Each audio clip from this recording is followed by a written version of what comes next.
Welcome back to the Unspoken Chair. I'm your host, and, as always, this seat is yours. We've walked through so much together in this room.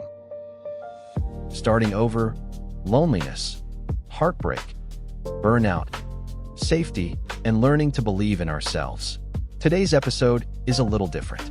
It's built around 5 questions that research shows millions of people between 18 and 42 are quietly asking themselves, but almost never say out loud. Not to their partners, not to their friends, sometimes not even to their therapists. So if any of today's questions land close to home, know this: you are far from alone in asking them. Take a breath.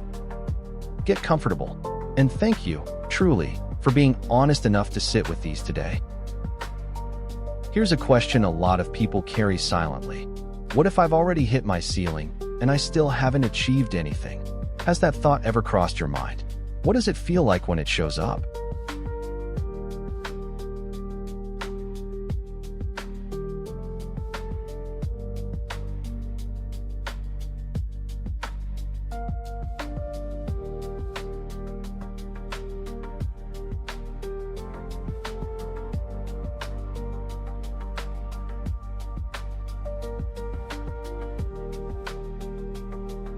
Thank you for naming that. What you're describing has a name. It sits somewhere between burnout and an existential standstill. The mind keeps measuring reality against the expectations we inherited from our families and against the highlight reel we see online. And there's real shame attached to admitting we're simply out of energy for chasing successful success. According to Pew Research Center, over 80% of young adults say that reaching key life and financial milestones today is significantly harder than it was for their parents' generation. And that gap quietly fuels a sense of not being productive enough.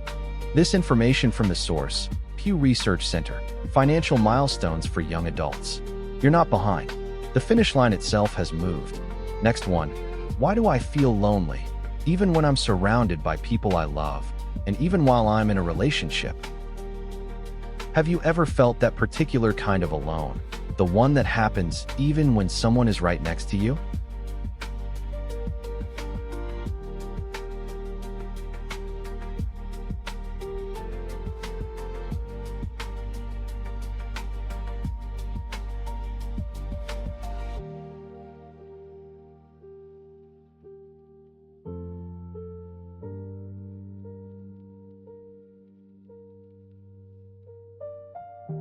That's what's often called emotional isolation or loneliness within togetherness. It's hard to admit to a partner or a friend that something feels distant between you because it can feel ungrateful or like it might threaten the relationship just by naming it.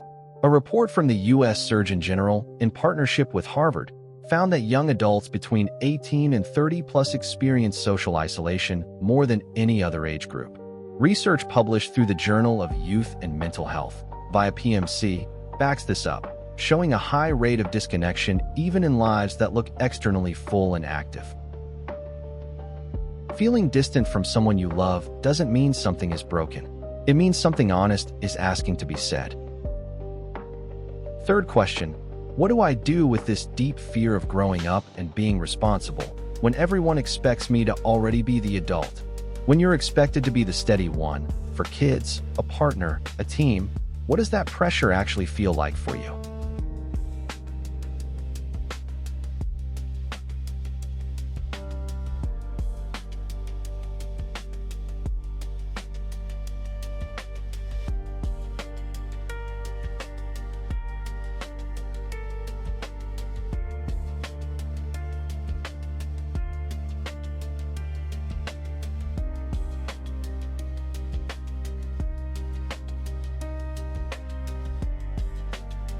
This is essentially imposter syndrome, wearing the costume of adult, parent, or leader.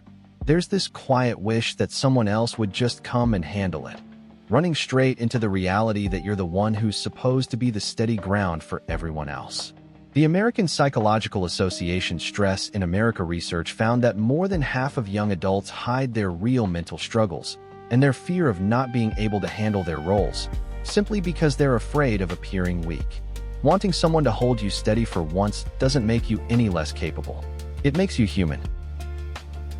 Fourth, why do I hold on to a relationship or a job that's draining me just so I don't end up alone? Is there something in your life right now that you know isn't serving you, but you're still holding on to?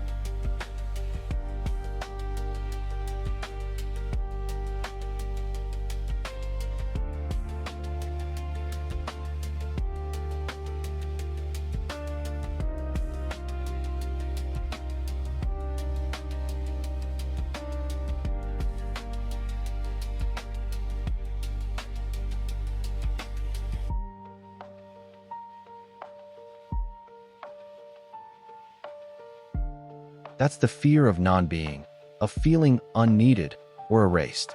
A lot of people can clearly see the toxicity in a codependent relationship or an exhausting career and still feel paralyzed by the unknown on the other side of leaving. Research from the JED Foundation found that the fear of rejection, of being misunderstood, and of ending up isolated is one of the single biggest barriers blocking people from making honest decisions in their lives. Staying somewhere painful because the unknown feels scarier is not weakness. It's a very human kind of self-protection, but it's still worth questioning. Last one, and it might be the hardest. Is my kindness and my constant helping of others just my way of trying to earn the right to exist? Who are you underneath all the helping if you stop being convenient and useful for everyone around you?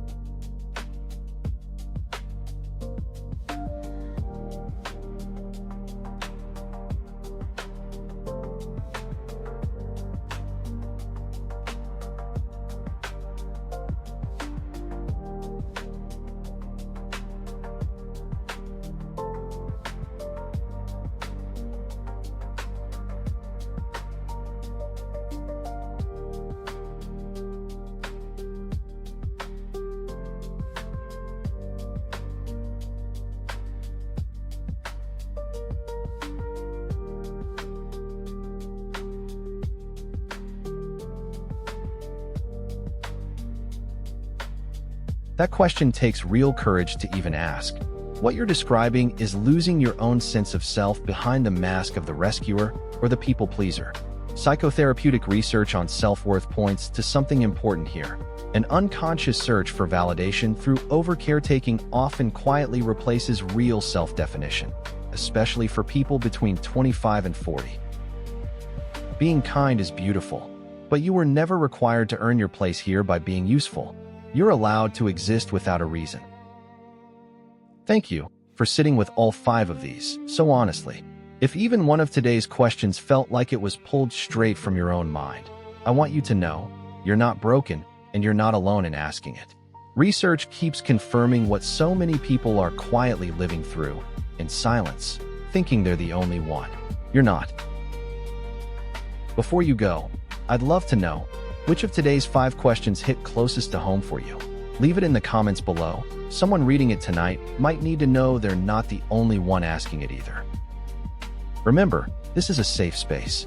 Wherever you're listening from right now, you're home, you're safe, and everything is going to be okay. Thank you for being here with me today. See you in the next episode of the Unspoken Chair.